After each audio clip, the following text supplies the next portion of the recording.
Coming to details, ఏపీలో law and order దిగజారిపోయిందన్నారు YCP అధినేత YS Jagan. Vijayawada sub జైల్లో ఉన్న వైఎస్ఆర్ కాంగ్రెస్ పార్టీ నేత వల్లభనేని వంశీమోహన్ను పరామర్శించారు.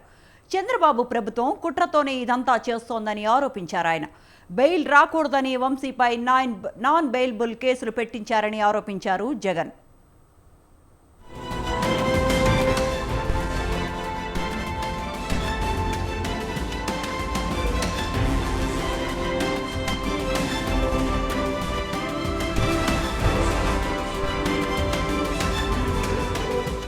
గన్నవరం మాజీ ఎమ్మెల్యే వైసీపీ నేత వల్లభనేని వంశీమోహన్ను పరామర్శించారు మాజీ సీఎం వైఎస్ జగన్.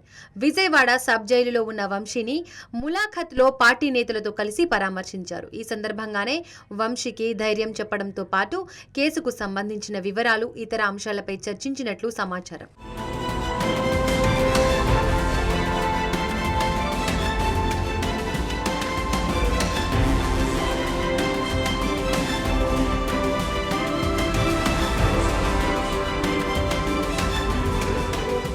వల్లభనేనిని పరామర్శించిన అనంతరం కూటమి సర్కారు పాలనపై తీవ్ర స్థాయిలో ఫైర్ అయ్యారు వైసీపీ అధినేత జగన్. వంశీ ఏ తప్పు చేయలేదని, ఇదంతా ఆయనపై కక్షతోనే చంద్రబాబు చేస్తున్న కుట్ర అంటూ ఆరోపించారాయన. వంశీ అరెస్ట్ రాష్ట్రంలో దిగజారిపోయిన లా అండ్ ఆర్డర్ కు అద్దం పడుతోందన్నారు వైఎస్ జగన్.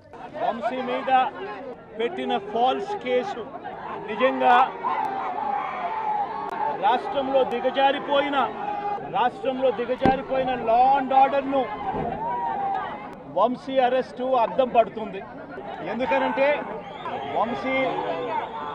వంశీను అరెస్ట్ చేసిన తీరు ఒకసారి గమనించినట్టయితే అతి దారుణమైన law and order break down కనిపిస్తుంది.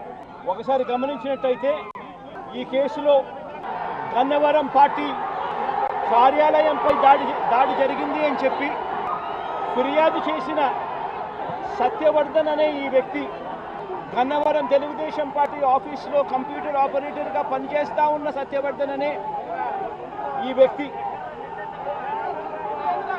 ఫిర్యాదు చేసిన ఇదే వ్యక్తి సాక్షాత్తు తానే జడ్జి గారి సమక్షంలో జడ్జి గారిచ్చిన సమన్లకు పోలీసుల ఆధ్వర్యంలో ఆ సమన్ను అందుకొని జడ్జి గారి దగ్గరికి వచ్చి జడ్జి గారితో తానిచ్చిన వాంగ్మూలాన్ని ఒకసారి గమనిస్తే ఆ వాంగ్మూలంలో ఆయన చెప్పిన మాటలు ఏమిటి, చివరికి ఈరోజు వంశీ మీద పెట్టిన ఫాల్స్ కేసు ఏమిటి, అసలు పోలీసులు పెట్టిన కేసు ఏంటని ప్రశ్నించారు వైఎస్ జగన్. టీడీపీ ఫిర్యాదులో ఎక్కడా వంశీ పేరు లేదన్నారు. వంశీ ఏ తప్పు చేయలేదని టీడీపీ ఆఫీసులో పనిచేసే సత్యవర్ధనే స్వయంగా చెప్పాడని తెలిపారు వైసీపీ అధినేత. పట్టాభి, ఆయన అనుచరులు కలిసి ఓ ఎస్సీ నేతపై దాడి చేశారని, అయినా వంశీపై తప్పుడు కేసులు మోపారన్నారు. పట్టాభి రెచ్చగొట్టడం వల్లే టీడీపీ ఆఫీసుపై దాడి జరిగిందని చెప్పుకొచ్చారు. అసలు పట్టాభిని పంపిందే చంద్రబాబు అన్నారు వైఎస్ జగన్. ఇదే సత్యకుమార్ అనే వ్యక్తి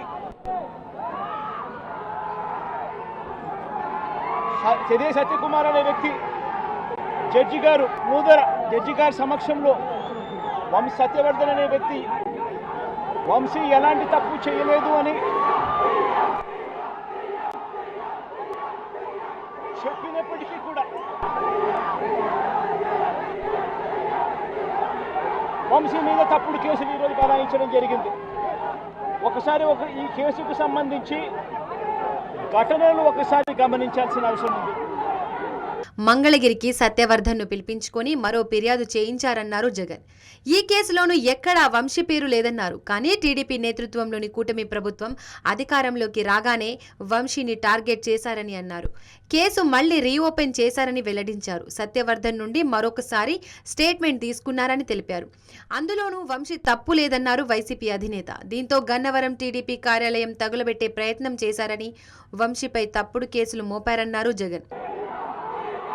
ఫిబ్రవరి 19వ తారీఖున 2023 మంగళగిరిలో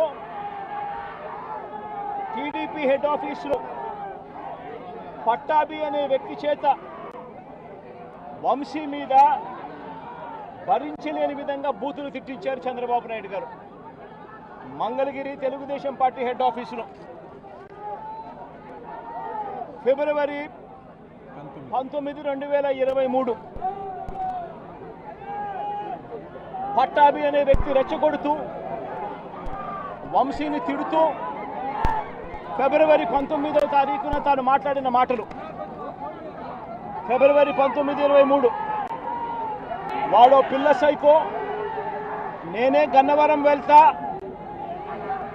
ఎవడేం పీకుతాడో చూస్తా, ఆ వంశీ సంగతి తేలిస్తా, నియోజకవర్గంలో నుంచి బయటికి విసిరేస్తా అంటూ గన్నవరం ఎమ్మెల్యే వల్లభనేని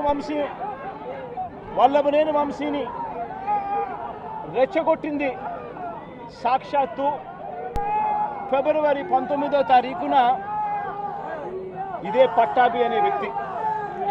తన సామాజిక వర్గం నేతలను చంద్రబాబు టార్గెట్ చేస్తున్నారన్న ప్రచారంపై స్పందించారు జగన్.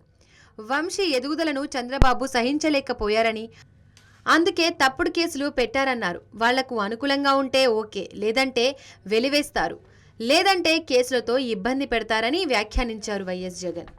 తర్వాత గన్నవరం ఘటనకు సంబంధించి అప్పటి పోలీసులు సుమోటోగా టీడీపీ పార్టీ మీద, వైసీపీ పార్టీకి సంబంధించిన వాళ్ళ మీద, ఇద్దరి మీద కేసులు పెట్టారు.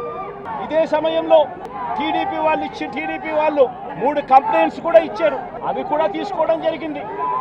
కానీ ఈ ఘటనలన్నీ కూడా టీడీపీ ఇచ్చిన కంప్లైంట్స్లో కానీ, ఆ రోజు ఇచ్చిన కంప్లైంట్స్లో కానీ, పోలీసులు పెట్టిన కేసుల్లో కానీ ఎక్కడా కూడా వంశీ పేరు లేదు. కారణం వంశీ ఘటనలో లేడు కాబట్టి, ఘటనా స్థలంలో తాను లేడు కాబట్టి వంశీ పేరు ఎక్కడ ఎవరు కూడా చెప్పలేదు. తెలుగుదేశం పార్టీ ఇచ్చిన కంప్లైంట్స్లో కానీ, పోలీసులు పెట్టిన కేసుల్లో కానీ ఫిబ్రవరి 22వ తారీఖున, అంటే ఫిబ్రవరి 20వ తారీఖున ఇది జరిగింది.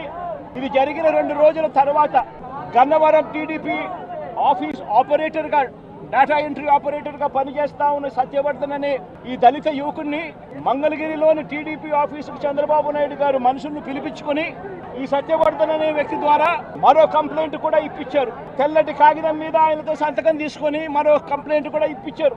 దాని ఆధారంగా ఎస్టీ కేసు కూడా పెట్టారు. కానీ ఆ కేసులో కూడా, ఆ సత్యవర్ధన్ ఇచ్చిన ఆ కేసులో కూడా అప్పటికి కూడా వంశీ పేరు ఎక్కడా కూడా లేదు. కారణం వంశీ అక్కడ లేడు కాబట్టి, ఘటనా స్థలంలో లేడు కాబట్టి. చంద్రబాబుకు తన సామాజిక వర్గంలో ఎవరైనా ఎదుగుతుంటే తట్టుకోలేరని అన్నారు జగన్. పోలీసుల ఆధ్వర్యంలో తెలుగుదేశం పార్టీ వాళ్ళు కార్పొరేటర్లను కిడ్నాప్ చేసుకొని, బస్సులో నుంచి కిడ్నాప్ చేసుకొని పోయి డిప్యూటీ మేయర్లను మేమే గెలుచుకున్నామని చెప్పి వాళ్ళు ప్రకటించుకుంటా ఉంటే, పోలీసులు ఏ స్థాయికి దిగజారిపోయినారు తెలుగుదేశం హయాంలో అని చెప్పడానికి ఇంకో నిదర్శనం. భవిష్యత్తులో దేవినేనే, అవినాష్ లాంటి వారిని సైతం ఇబ్బంది పెట్టొచ్చని వ్యాఖ్యానించారు వైసీపీ అధినేత జగన్.